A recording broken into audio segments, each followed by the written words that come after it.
Long ball is going to go for a touchdown. The game's over. Webster Slaughter. Metcalf will go for the score. Unbelievable.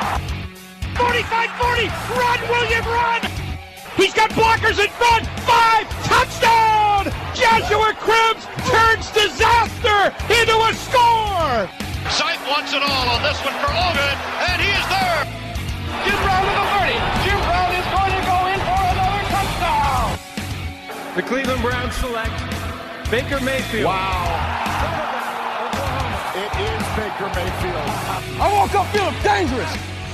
Hello, Cleveland. Welcome to another edition of the 1085 Gridiron Podcast. I am your host, Anthony Joki. As always, I'm joined by my co-host, Jack McCurry of BigPlay.com. How you doing tonight, Jack? Doing well. How you doing, man?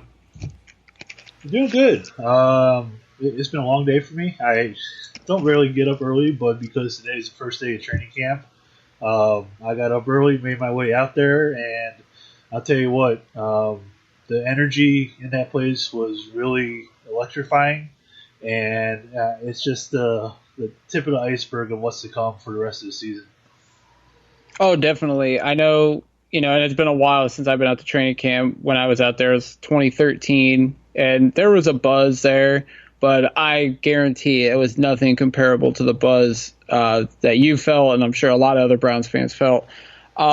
Just talk about your overall experience. I'm pretty sure you said this was your first time going out to training camp. How did you feel about, getting in there, the room? Was there enough room for fans to go around? And just, talk about your overall experience. Yeah, I had never been there, so I had no idea, where to park or anything.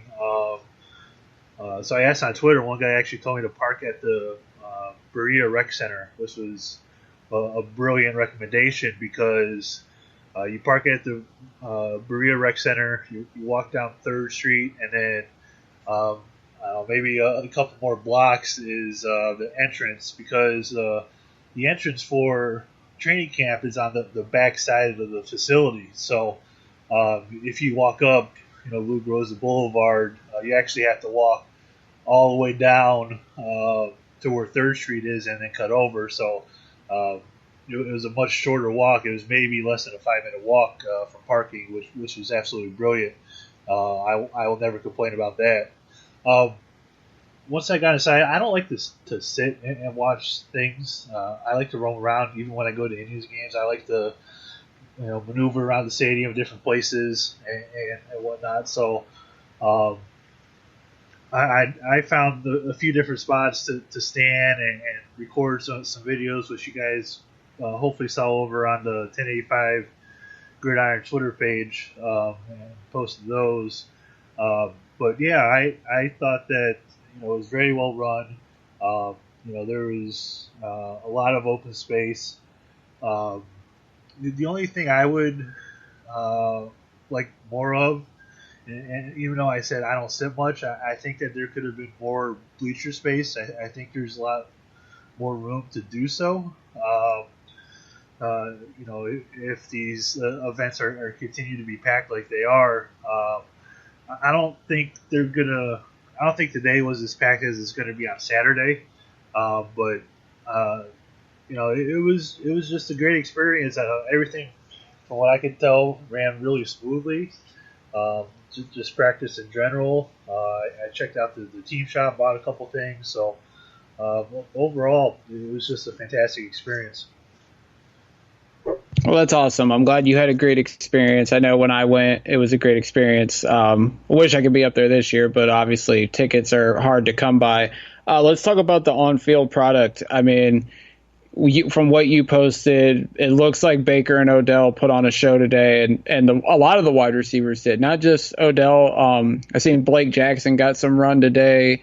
I think Hyman made a couple plays. I mean, from your perspective, Derek Williams made a couple plays. Yeah, I mean, from your perspective, what stood out to you outside of the given of Odell Beckham and Baker Mayfield?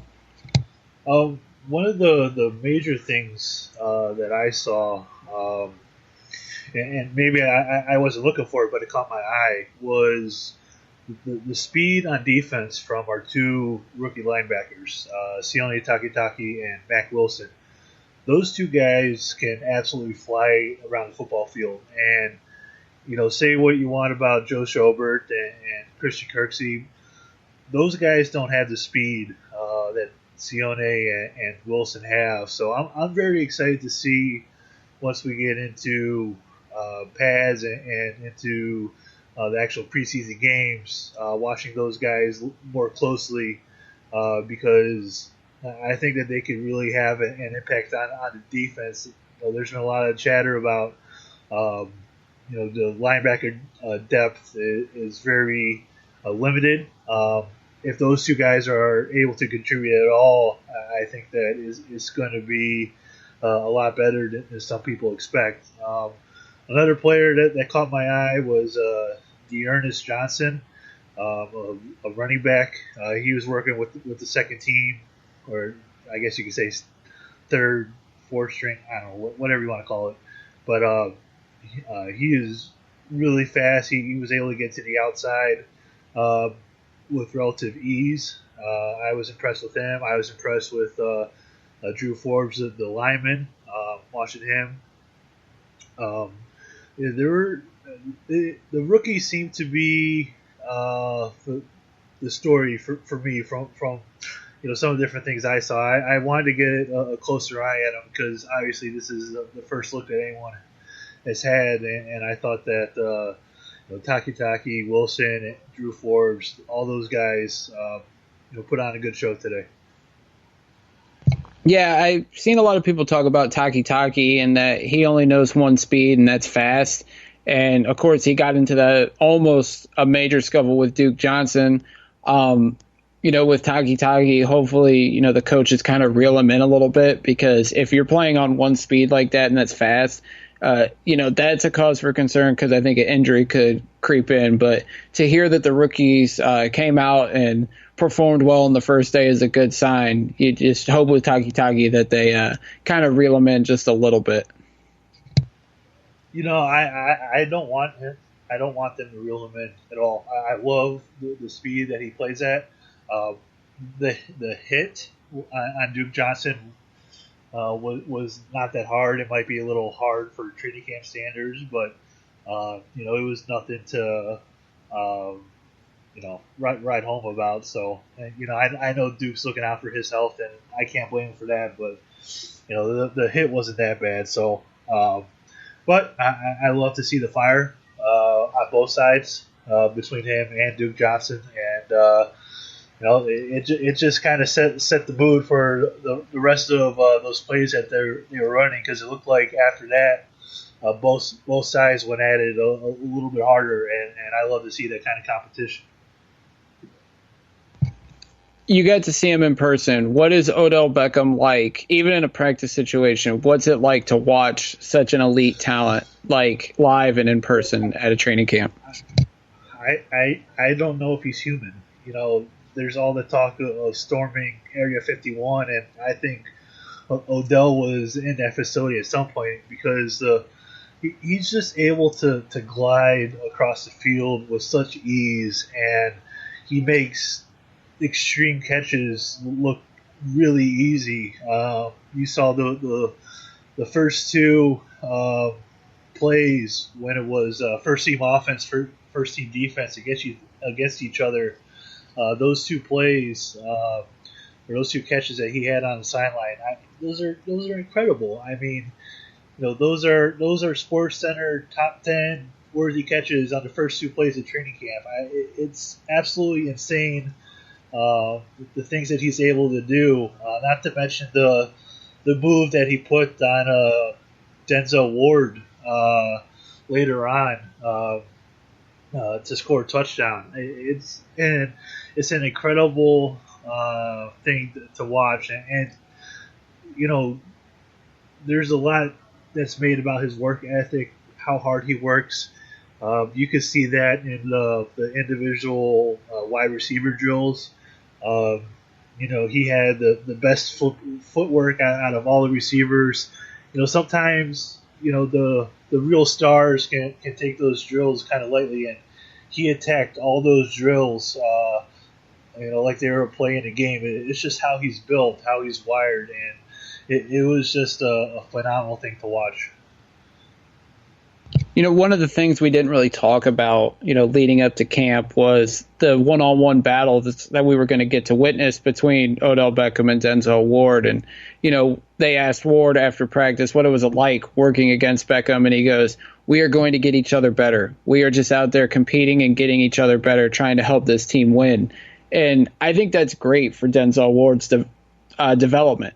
Last year he had a phenomenal rookie season. Now every day in practice, he's going to get to go up against Odell Beckham. And then last year, he went up against Jarvis Landry a lot. So I think having Beckham there is not only going to make the offense better, it's going to make Denzel Ward better as he continues to grow as a cornerback in the league.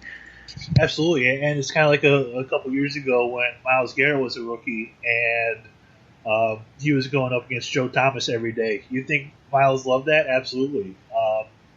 When you're able to go up against those high caliber players, those Pro Bowlers, future Hall of Famers, you love that. You love that competition. That's why you play the game of football. Is you love competition, that one-on-one when they present themselves. And I think that Denzel Ward going up against Odell Beckham and the rest of that wide receiving class is going to be phenomenal for Denzel. And not to mention Greedy Williams too. I mean, he's a rookie. How do you think he feels as a rookie getting to go up against Odell Beckham in practice? I mean, that's just such a culture shock for being a college athlete to going up against one of the best wide receivers in the NFL. So it's going to make the whole defense better, and vice versa. We've talked complementary football, and it works the same in practice as well. So I think the competition in training camp is going to be wonderful for both sides of this team. And you could tell from Freddie Kitchens today, the way that he handled practice, that there's no messing around.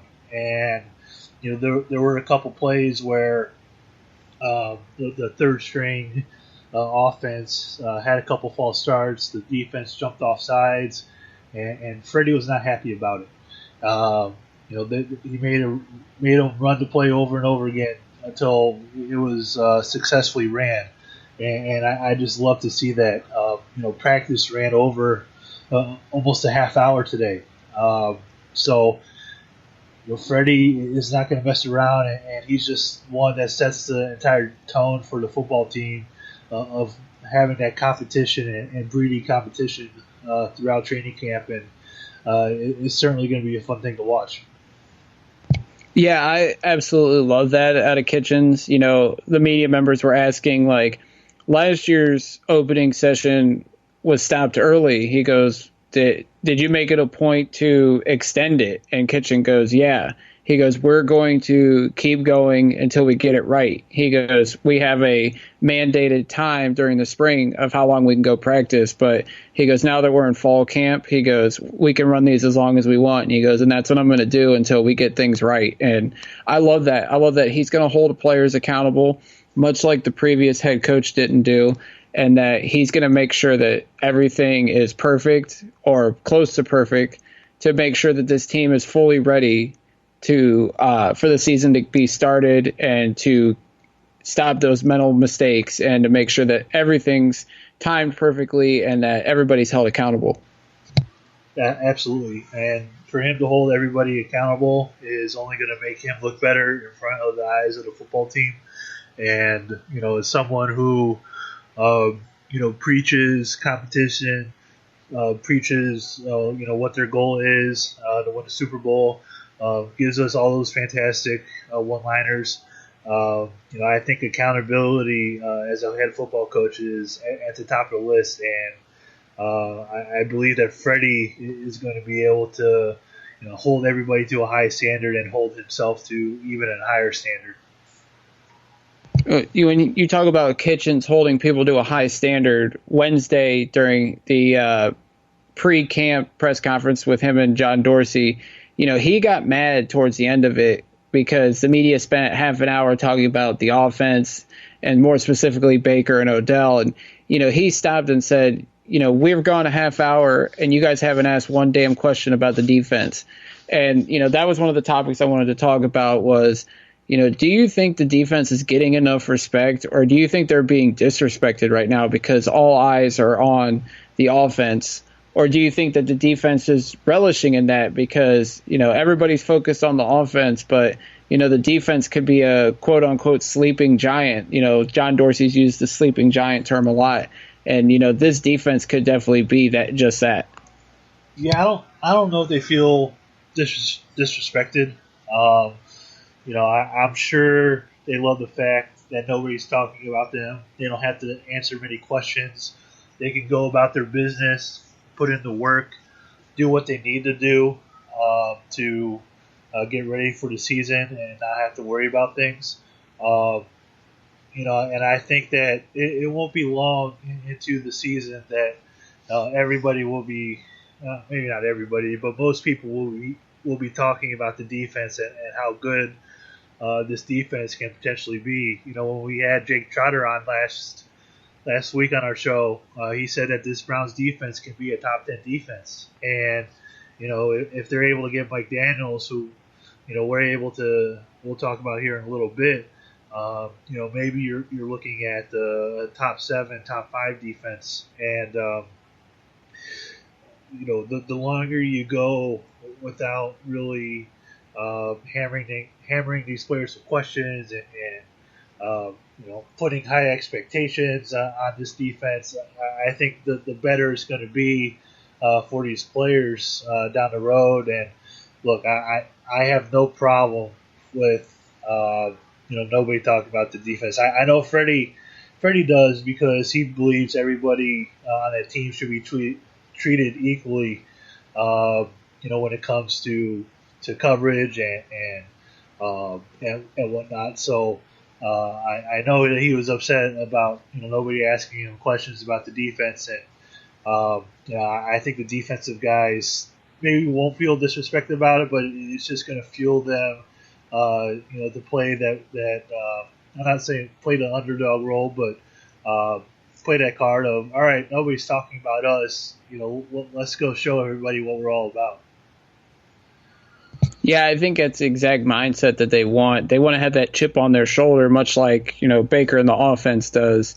I mean, we've talked a lot about the defensive line, and that might be the biggest strength on the team, especially on the defensive side of the ball. And then, the linebackers, they got a lot to prove. The secondary had a great year last year. I think they're going to come out and be dominant again.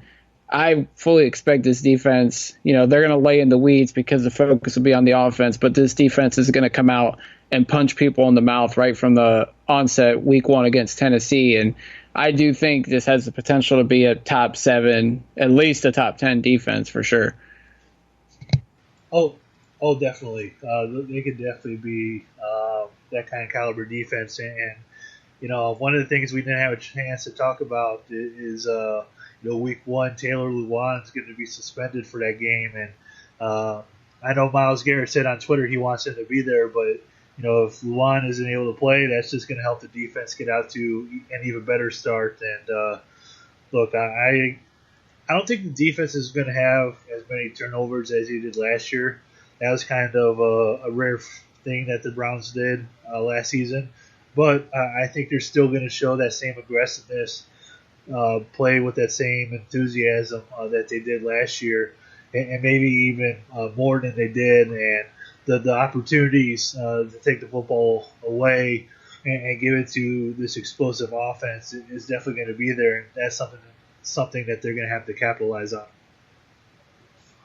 Absolutely. The defense is strong, and they have a very good chance to get even stronger. To the shock of a lot of people on Wednesday, the Green Bay Packers cut defensive tackle Mike Daniels. He's been with the team since 2012, and lo and behold, the Browns are pursuing him. He was brought in today on a free agent visit. spent the afternoon with the team. He unfortunately left without a contract. He's going to go visit other teams. I think the Colts and the Ravens, the Patriots, they were all connected to him. He wants to go play for a Super Bowl contender. If he gets added to this defense, I mean, we already have Sheldon Richardson and Larry Ogunjobi at the defensive tackle position, but if we can add him, that defensive line, I mean, you could argue that it could be the best one in the National Football League with the 4 starters we already have. And if you add Mike Daniels to the mix, it's going to be very scary for offensive lines and offenses in general. Oh, absolutely. You'll have 4 Pro Bowlers on that defensive line. And look, if they're able to sign Mike Daniels, I'm not saying that that's one move isn't going to take a team over the top, but I think one of the things that has lacked with this team is, and what lacked in the offseason was kind of adding depth at the defensive line position. I know they tried to get Gerald McCoy. He just chose not to come here and decided to go somewhere else. So I really think that Mike Daniels is somebody that fits this roster very well. I immediately saw the news, and after I saw it, I asked our Packer resident Brian Fonfera, what's going on? Why did he do this? And he said that he wasn't a fit with Pettin. He's 30 years old. He was due a $8 million roster bonus coming off an injury. He said that he couldn't believe that there wasn't a trade made. But Daniels still has a lot to offer on the field when healthy, and even more so to the locker room. So I really hope that Mike Daniels is somebody that the Browns are able to pick up. I know Dorsey's hard at work, always trying to improve the team. And when you have all the connections to the Green Bay front office with Dorsey and Highsmith and Elliott Wolf, it's almost like it's a foregone conclusion, but you still have to get the player to sign with you. And I think they have the best chance out of anybody to do so. It's just a matter of, like the Gerald McCoy situation. Is he going to choose your team? And hopefully in this case he does. Absolutely. I mean, Pro Football Focus graded him as the 8th ranked defensive lineman in terms of pass rushing. And then over a 4-year span, he had 12.1 pressure percentage among interior defensive linemen. He ranked 7th in that category. Sheldon Richardson ranked 5th. So if you can add him to this defensive line, along with Garrett, Ogunjobi, Richardson, and Vernon, I mean, it would be a great get. We obviously have the money. It's just a matter of, does he feel like that this is the best fit for him? And then, much like Gerald McCoy, I think playing time is obviously going to play a factor into it because Daniels isn't guaranteed a starting spot. Now, he may be in Indy or Baltimore or even New England, so it's going to play into effect. But I do like our chances with him, and hopefully we'll know something in the coming days. He's obviously going to go visit other teams, so that's definitely something to keep an eye on if you're a Browns fan.